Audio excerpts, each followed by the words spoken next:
battle, and it gets a nickname here in London as the Ladies' Bridge.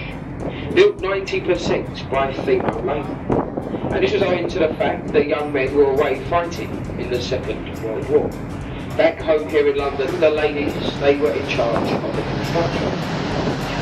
Once through the bridge we go to the right. The building with the electronic billboard going across the top is this country's National Theatre, incorporating three of the country's finest auditoriums. The Cuttle, the Little Tower, the largest is the 3,000-seater Olivier, named after Sir Laurence Olivier, the founder of that theatre. Now when Prince Charles, he said on national television that it was a very clever way of getting a nuclear power station right in the centre of London without anybody noticing. But of course the good old English saying is don't judge a book by the cover. Some of this country's best theatres and auditoriums. The white ship to our left with the white canopy, it flies the blue flag. And this is the old royal barge. It's called the St Catherine. Now of course in the 1970s it got a little bit outdated. It was then sold off to a floating bar, restaurants and salsa nightclub. Today, if the Queen was to travel on the River Thames, she would use a barge called the Royal Milk, which is moored up, down and swapping. If you go into Greenwich, we'll point it out a bit later on. Keep looking to the left, a white ship with the cream funnel. This is called the Wellington. It was a New Zealand gunboat in the town of Wellington in the 1940s, in the Second World War, where she was a New Zealand gunboat. She's now permanently moored here on the River Thames as a floating livery moored for the Honourable Company of Master Mariners. The patron of that society is the Duke of Edinburgh, the Queen's husband.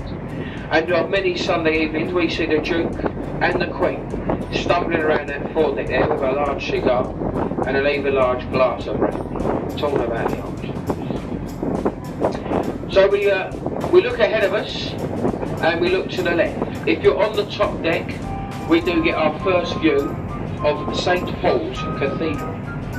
Now St Paul's, it stands on top of Ludgate Hill.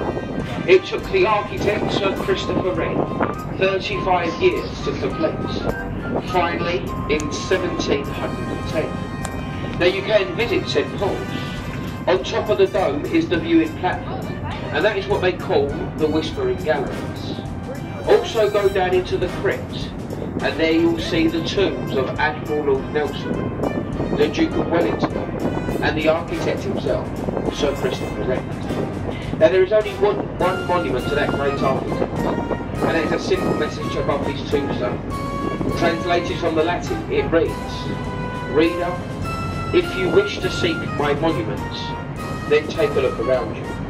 He was commissioned to build over 50 churches here in London, and of course his masterpiece stands to the left.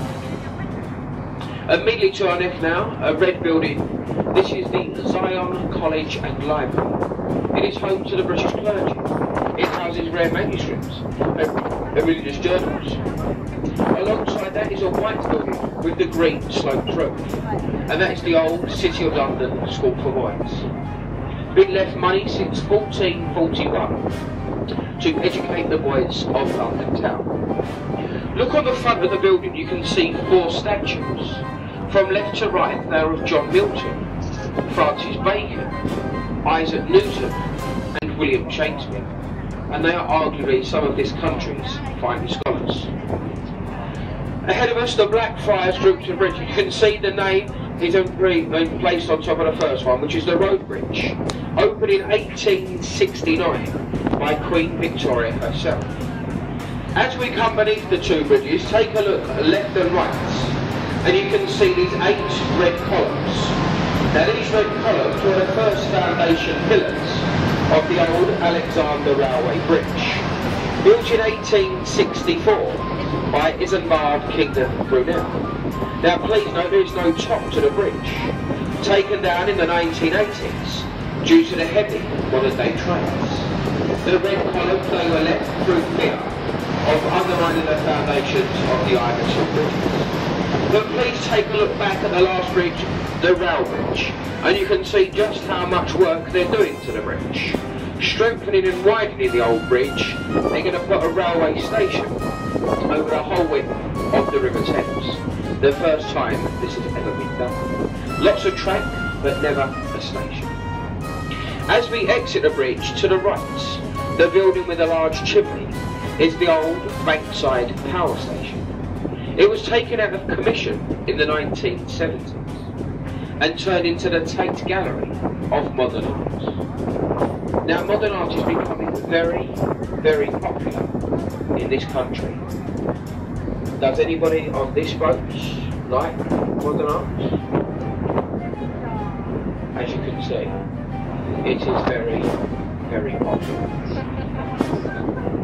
But if you like myself and like the arts, then you can go over here. Even if you don't like modern art, the sheer volume of this building and the giant turbo rooms is really an achievement of engineering. Now, what links the new with the old, St Paul's to our left, is the Millennium Footbridge, designed by the famous English architect Lord Norman Foster. It was opened by the Queen on the 20th of June 2000, and it was then closed 3 hours later by the Metropolitan Police. And this was due to its vigorous swaying. People were so excited about being the first to cross the bridge, they charged the bridge. It made it sweep and sway. Taken out of commission, it was rectified at the cost of £6 million, and today you can see it's now perfectly safe for walkers. Now we look over here to the right and we can see the white building with the thatch roof, and that is William Shakespeare's Globe Playhouse Theatre, the only building in London to be made of wood and thatch since the Great Fire of 1666. Now in the summer months they do reenact all of Shakespeare's 38 different plays and sonnets in 38 different languages. In next door to it, the International Shakespeare Globe Conference Centre, the brainchild of the American film producer Sam Wyman, sadly died before the completion. It was opened in 1997 by his daughter Zoe and the Queen. The bridge is Southwark, built in 1921 to ease the congestion of the old London Bridge. It is said to be London's least used bridge, and this is due to the approach roads. They are hidden in a maze of one-way streets and no entrance. They do say if you find yourself up on top of this bridge, then you are more than likely lost or very, very drunk. Avoid the bridge at all costs. Once through the bridge we go to the right, the Anchor Tavern at Bankside. It was established in 1615, used as the changing facilities of the old Globe Theatre. Samuel Pepys, the famous British diarist, Dr. Johnson, the man who invented the English dictionary, Marlowe and even William Shakespeare himself, they frequented this establishment. Once through Cannon Street Bridge, for the good boys and girls on the boat, we take a look to the right, and we've got the Black Pirate ship. Now it's not a model, but a one-to-one working replica of Sir Francis Drake's ship, the Golden Hind. Drake was the first Englishman to circumnavigate the globe back in 1580. That's now run by the National Geographical Society. They do encourage you to take children aboard the ship, because later on this year, in the summer months, she will back out of her wet dock. She will join the River Thames and she will follow Drake's example. The bridge ahead of us, London Bridge, not to be confused with Tower Bridge. If you don't believe me, the name is etched into the stone. The fourth London Bridge to span this site, the first one was built by the Romans back in the year 49 AD. Then we had the medieval London Bridge, which spanned this site from the year 1209 for nearly 600 years. And of course that's the most famous bridge. That's the one which fell down. London Bridge is falling down. That was all to do with Henry III's wife. All the Corporation of London would contribute to the bridge and they would give her the money. She then spent it on all her vanity. The bridge evidently fell down. The new bridge, placed in 1973, it was opened by Her Majesty, the Queen. Now we've all heard of the nursery rhyme, London Bridge is falling down. You may have heard of another one, London's burning. Look to the left, a white column with a golden ball of flame. And that is Sir Christopher Wren's monument to the Great Fire of London. It was designed by Robert Hooke in 1677, and it's meant to represent, because they do say it was a cannon which started the Great Fire. If it stood, or if it was laid down in an easterly direction, it would pinpoint where the fire started, in the Royal Bakeries in Greenwich Lane. I see a lot of people looking to the right. Now this building is one of London's newest.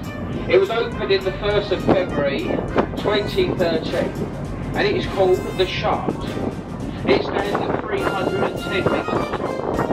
Luxury living quarters, office spaces, and the Shangri-La Hotel. Now it was designed by the Italian architect Greenwich.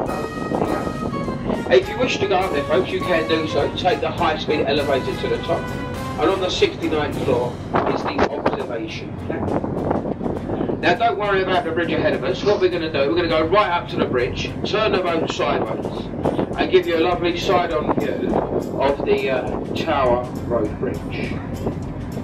But firstly, we've got the grey ship to the right. This is the C-35, the HMS Belfast. She was built in Belfast, Northern Ireland in 1936 at the Harland and Wolff shipyard, the same shipyard which built the ill-fated Titanic. She saw action in the Second World War and is now permanently moored here as a floating museum and a mark to British sea power. She has got 9 decks to explore, from the engine rooms all the way up to the captain's bridge. Children under the age of 16, they do go for free. Now that's Tower Pier to the left. That's where many of you may be disembarking.